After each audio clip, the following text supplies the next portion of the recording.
আসসালামু আলাইকুম। দুনিয়া ডিজিটালে আপনাদের প্রত্যেককে স্বাগত জানাচ্ছি। আজকে আমরা আসন্ন নির্বাচনের ফলাফল নিয়ে একটি দৈনিক পত্রিকার সংবাদদাতাদের প্রেরিত জরিপের উপর আলোচনা করব। পত্রিকাটি এর আগেও একটি জরিপ করেছিল 7 দিন আগে এবং এই 7 দিনের ব্যবধানে পত্রিকা দাবি করেছে যে জামাত ইসলামী নেতৃত্বের 10 দলীয় জোট সম্ভাবনা সমর্থন বেড়ে গেছে। আমাদের চ্যানেলটি ভালো লাগলে সাবস্ক্রাইব করুন, লাইক শেয়ার দিন এবং অনুগ্রহ করে বেল বাটনটি ক্লিক করে আপনার সাথে আমাদেরকে যুক্ত থাকার সুযোগ করে দিন। প্রতিদিনের বাংলাদেশ রংধনু গ্রুপের মালিকানাধীন একটি দৈনিক।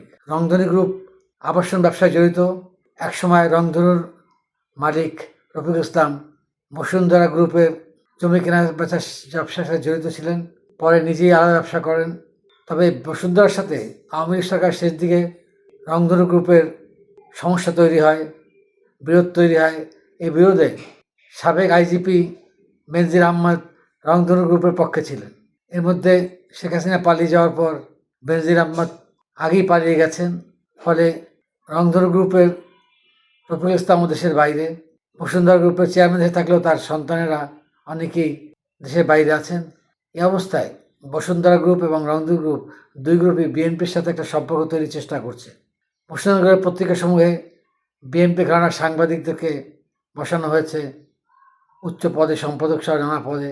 রংধনু গ্রুপের তাদের পত্রিকা প্রতিদিনের বাংলাদেশে সম্পাদক পদে খালেদা জিয়ার সাবেক উপপ্রেস সচিব এবং পরবর্তীকালে বিরোধী দলের নেতা থাকাকালে খালেদা জিয়ার প্রেস সচিবকে সম্পাদক করেছে। যদিও ওই সম্পাদকের সাথে তারেক রহমানের খুব একটা ঘনিষ্ঠতা নেই বলেই জানা গেছে। তারপরও পত্রিকাটির বিএনপির প্রতি ঝোঁক দৃশ্যমান। যে পত্রিকাটি প্রতিদিনের বাংলাদেশ নামের এই পত্রিকাটি অতটা বহুল প্রচারিত নয়, তারপরও পত্রিকাটি বিএনপিকে সমর্থন দিয়ে যাচ্ছে। পত্রিকাটি গত প্রতিদিনের বাংলাদেশ 3রা ফেব্রুয়ারি একটি জরিপ প্রকাশ করেছে।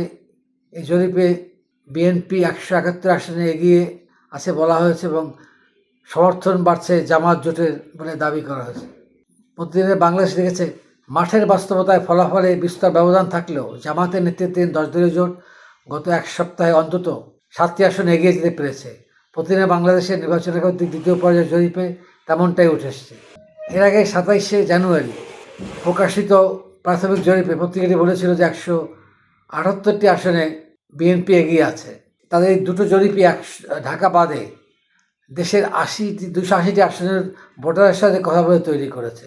27 জানুয়ারির জরিপে বলা হয়েছিল ঢাকা মহানগরের 17টি সহ ঢাকা জেলার 20টি আসন ব্যতীত 280টি আসনের জরিপে বিএনপি, জামাত জোট ও বিএনপির বিদ্রোহী প্রার্থীদের বাইরে 4টি আসনে স্বতন্ত্র প্রার্থী এগিয়ে রয়েছে। এই স্বতন্ত্র প্রার্থী কখনও কোনো রাজনৈতিক দলের সঙ্গে সংযুক্ত ছিল না। জরিপে জাতীয় পার্টি এগিয়ে রয়েছে মাত্র 2টি আসনে, আর 2 আসনে রংপুর বিভাগে। অর্থাৎ রংপুর বিভাগের বাইরে বিগত 11 বছর ধরে জাতীয় সংসদ তথাকথিত বিরোধী দলের ভূমিকা থাকা জাতীয় পার্টির কোনো অবস্থানই নেই। সর্বশেষ জরিপ অনুযায়ী 171 আসনে এগিয়ে আছে বিএনপি। জরিপ অনুযায়ী বিভাগীয় হিসাবে বিএনপি সবচেয়ে বেশি 46টি আসনে এগিয়ে রয়েছে চট্টগ্রাম বিভাগে। এই বিভাগের 58 আসনের মধ্যে জামাত জোট 3টি, বিএনপির বিদ্রোহী 1টি এবং 1টি আসন স্বতন্ত্র প্রার্থী এগিয়ে রয়েছে। চট্টগ্রাম বিভাগের বাকি 7টি আসনে হাড্ডাহাড্ডি লড়াই হবে। বিভাগ হিসাবে জামাত জোট রংপুর বিভাগের 33টি আসনের মধ্যে 17টি আসনে এগিয়ে রয়েছে। 12টি আসনে বিএনপি, জাতীয় পার্টি 2টি, বিএনপি বিদ্রোহী 1টি ও 1টি স্বতন্ত্র প্রার্থী এগিয়ে রয়েছে। ঢাকা বিভাগের 50টি আসনে এগিয়ে রয়েছে বিএনপি। এই বিভাগে জামাত জোটের চেয়ে বিএনপির বিদ্রোহীরা বেশি এগিয়ে আছেন। জামাত এগিয়ে রয়েছে 4টিতে, 2টি আসনে স্বতন্ত্র প্রার্থী এগিয়ে রয়েছে। বিভাগের অবশিষ্ট 4টি আসনে হাড্ডাহাড্ডি লড়াই হবে বলে জরিপে দাবি করা হয়েছে। বিভাগের তৃতীয় সর্বোচ্চ 39টি আসন রয়েছে রাজশাহীতে। এই বিভাগে 20টি আসনে বিএনপি, 5টি আসনে জামাত জোট এবং 14টি আসনে হাড্ডাহাড্ডি লড়াইয়ের আভাস পাওয়া গেছে। খুলনা বিভাগে 37টি আসনের মধ্যে বিএনপি 15টি আসনে এগিয়ে রয়েছে।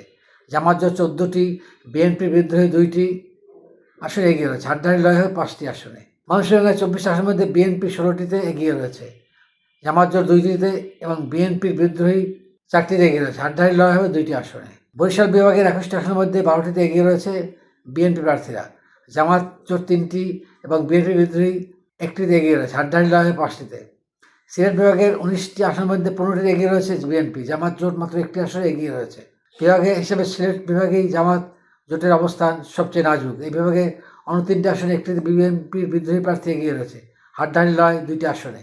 প্রতিদিনে বাংলাদেশের প্রতিবেদনে বলা হয়েছে, ভোটের মাঠে হাওয়া দুলছে ক্ষণে ক্ষণে। মাঠের বাস্তবতায় ফলাফলে বিস্তর ব্যবধান থাকলেও জামায়াতের 10 দলীয় জোট গত এক সপ্তাহে অন্তত 7টি আসনে এগিয়ে যেতে পেরেছে।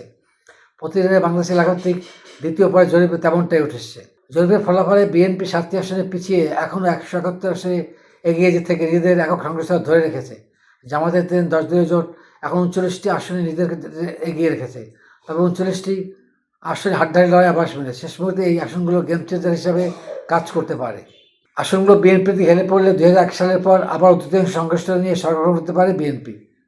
ভোটের মাঠে বিএনপির অর্ধশত বিদ্রোহী প্রার্থীর মধ্যে 15টি আসনে এগিয়ে থাকার তথ্য মিলেছে এই জরিপে।